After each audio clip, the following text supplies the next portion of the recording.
सर्वप्रथम आपला राजा माझा राजा छत्रपती शिवाजी महाराज यांच्या चरणी नतमस्तक होऊन डॉक्टर बाबासाहेब आंबेडकर यांना मानाचा मुद्रा करून आपल्या आराध्य दैवत बजरंगबली यांच्या चरणी नतमस्तक होऊन आज आपल्या दगरवाडी गावामध्ये आपले लोकप्रिय उमेदवार चंद्रकांत पाटील दानवे साहेब या ठिकाणी प्रचारानिमित्त या गावात आलेले आहेत।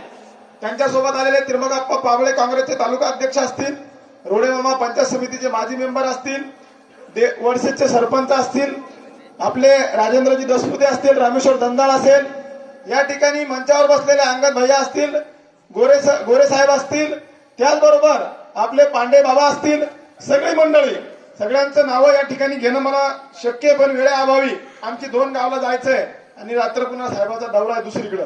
या ठिकाणी आपले कोलते असतील, आपल्या दगरवाडीची पांडी मंडळी, सगळे म्हणजे कोणीही राग भरू नका, कारण आता सगळ्याचं नाव घ्यायला या ठिकाणी वेळ नाही। काही 150 मंडळी आलेली आहे बरं का, आणि मला वाटतं आपण आता बोरगाव जहागीरची काही या ठिकाणी मंडळी आलेली आहे।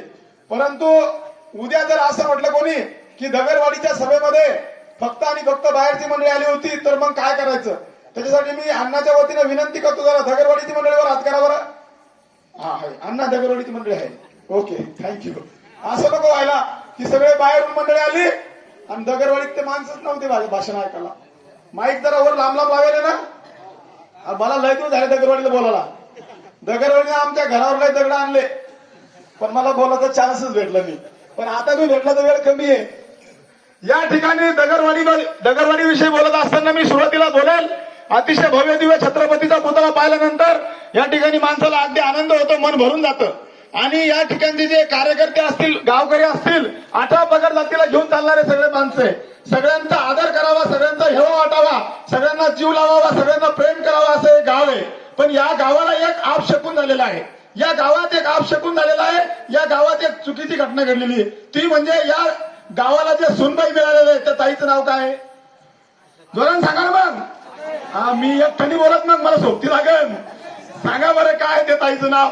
आशाताई। तुम्ही म्हणता तुम्ही आरोप करवले नाही, ताई कशी असली पाहिजे, माय माऊली कशी असली पाहिजे, लोकांना मदत करणारी असली पाहिजे, आणि त्याच्यात लोकांना निवडून दिल्यावर तर जास्त प्रेम करणारी असली पाहिजे।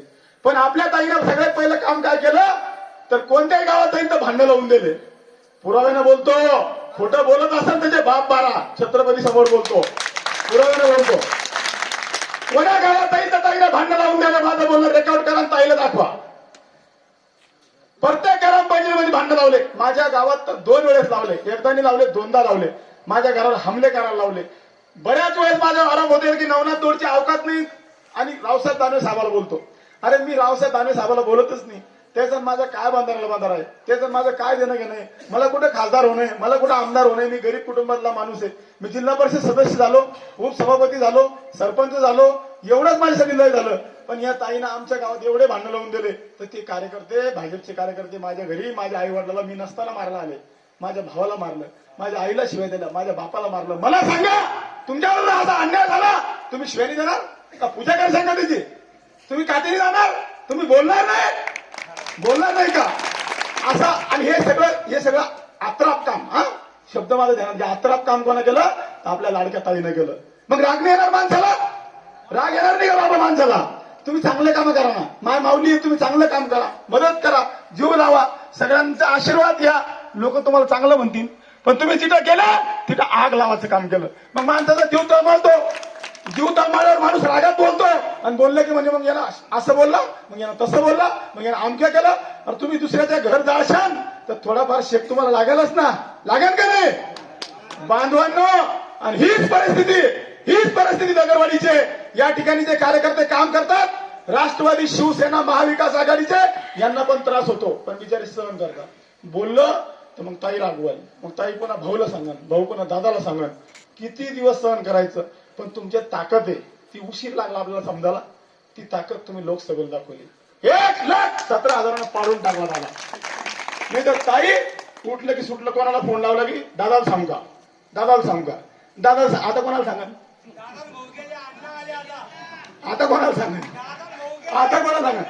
इतक्या धमक्या, इतक्या दवसा, इतका त्रास, इतका अन्याय, इतका अत्याचार कोणा माय माऊलीने जगात कोणावर केला नसेल, एवढा भोकरदनच्या गोरगरीब राष्ट्रवादी शिवसेनेच्या कार्यकर्त्यावर आशाताईने केलेला आहे. माझा आरोप आहे एवढा केलेला आहे. असं कोणाही मायमाऊलीनं करू नये. आई अशी करणारी मायमाऊली कुठे जन्माला येऊ नये. खूप वाईट वाटतं हो. असं षडयंत्र करणारा खूप अवघड शब्द आहे, बोलता येत नाही. असं षडयंत्र करून तुम्ही एखाद्याचं घर उद्ध्वस्त करणार, एखाद्या कार्यकर्त्याचा संसार उद्ध्वस्त करणार, एखाद्या कार्यकर्त्याचं जीवन उद्ध्वस्त करणार. कशासाठी? तर तुमच्या फायद्यासाठी, लोकांसाठी नाही. कोण म्हणे दगडवाडीचा विकास झाला? अरे हे काय घरून लावला का एखादा प्युअर प्रोडक्ट? एखादा सिमेंट रोड घरून केला का? सांगा. अजून वाईट याचं वाटतं की जे निष्ठावान कार्यकर्ते बाबासारखे ज्यांना आयुष्य घालवलं ताईसाठी, भाऊसाठी, दादासाठी, त्याची माती केली, त्याची माती केली, माती केली, इमानदाराची माती केली. काय म्हणतो मी? इमानदाराची माती केली. आणि फायदा कोणाचा केला? तर मागा मागा हिंडणारायचा. फायदा कोणाचा केला? सेल्फी काढणारायचा. फायदा कोणाचा केला? फोटो काढणारायचा. आणि सगळ्यात जास्त विकास कोणाचा केला? स्वतः दादाचा, मग स्वतः भाऊचा, आणि मग नंतर ताईचा. मग विकास कोणाचा केला? तुमचा नाही. या गावात मी आपले ईश्वर पांडे, आम्ही सगळे मागे एक दिवस मी लग्नाला आलो, मला सांगायला लागले ते इतकं काम झालं, इतकं काम झालं, इतकं. सगळ्या वर्क ऑर्डरी जर काढल्या आणि त्या वर्क ऑर्डरीचे पैसे जर मोजले तर तुमच्या गावात लोडिंग आली एखादी ट्रक भरून ट्रक. इतक्या पैशाचं काम व्हायला गावात, इतके पैसे काढलेले खात्यातून, इतके पैसे काढलेले, पण तितकं काम झालेलं नाही. तितकं काम गावात झालेलं नाही. पैसे लय काढलेले, फक्त 10% गावात काम झालेलं आहे. पण दाखवलं आम्ही लय विकास केला, आम्ही लय विकास केला, आम्ही लय विकास केला. हे सगळं बनवा बनवीचं काम आहे. बांधवांना बोलण्यासारखं खूप आहे, वेळ कमी आहे. पण मी तुम्हाला अजून एक सांगतो. तुम्ही दगडवाडीच्या मंडळीनं आज जो निर्णय घेतला, अण्णाच ए भैया, ए राघू, ऐक ना नवरदेव, हा शांत बैस. या ठिकाणी तुम्ही जो निर्णय घेतला अण्णाच्या पाठीमागे उभं राहण्याचा, त्याचा मला सार्थ अभिमान आहे. कारण एवढी दहशत, एवढी दादागिरी, एवढी भीती असताना सुद्धा तुम्ही आज एवढे मोठे फटाके लावून, दपडं लावून अण्णाचं स्वागत